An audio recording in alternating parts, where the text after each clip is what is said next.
So in this video we're going to tackle your log cabin block from lesson 4.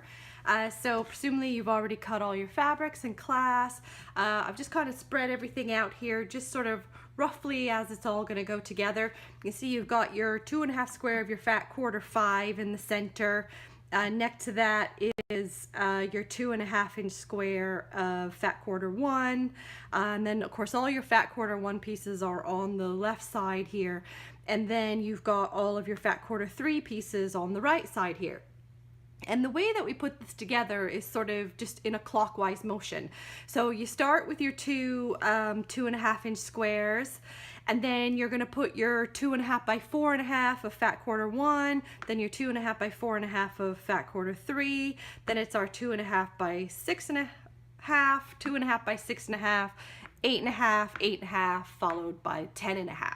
So you're just getting larger and larger, and I like to lay it out like this just to make sure that, because it's easy to sort of, because you've got 2 pieces of each color that are the same length, and it's easy to get them mixed up. So I usually find if I just kind of lay them all out first and just work around clockwise, that usually keeps me right. And every time I put a new piece on, I'm always pressing towards the outside of the block, right? So when I sew these together, I'm going to press that way. When I sew these together, I'm going to press that way. And every time I add a new piece on, I'm just adding towards that new piece, or towards the outside of the block. Okay, so let me get started with sewing these together. Okay, so I've sewn the first 2 pieces together, 1/4 inch seam allowance, and pressed that towards that fat quarter 1. And now you can see, now that I've sewn those together, it's the same length as this piece here. So again, right sides together, and now I'm going to sew this one together. I would suggest, although there aren't any seams that you need to match up, do put a pin at either side just to make sure that the 2 ends meet. Okay, so now I've sewn that 3rd piece on, so we're just going to keep working our way around clockwise. So now this one's going to be the next one to go on, then that one, etc., etc. Okay, this time I've sewn 2 pieces on already. Now remember, every time you place this down, you want to make sure you put it in the same way, because every time you get to a square, it's very easy to accidentally set it down the wrong way and then go to put the next piece on. Of course it fits, even though that's not the right place. So remember always to have it with your 2.5 inch squares sort of side by side there. Okay, so now I'm just going to go ahead and sew on the next 2 pieces. Okay, so I've sewn on the next 2 pieces, and so now I've just got these last 2 ones to go on now. Remember, we're still, every time we add on a piece, we're pressing away from the center.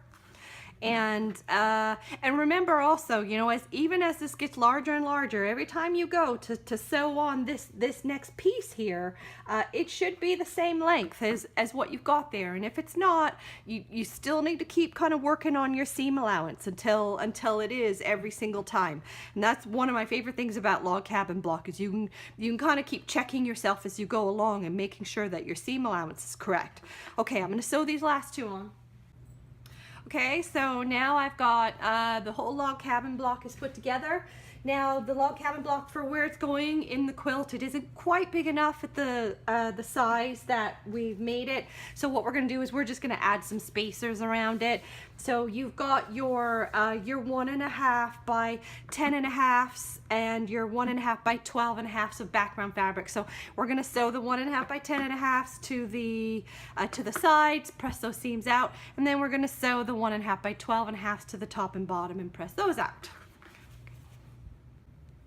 Okay, so I've sewn the 2 side spacers on, and as you can see, I've pressed those seams out towards the outside of the block, and then the last 2 to go on are going to be these 2. And remember, again, put a few pins in there just to hold everything together as you sew it, and I'll bring that back all put together.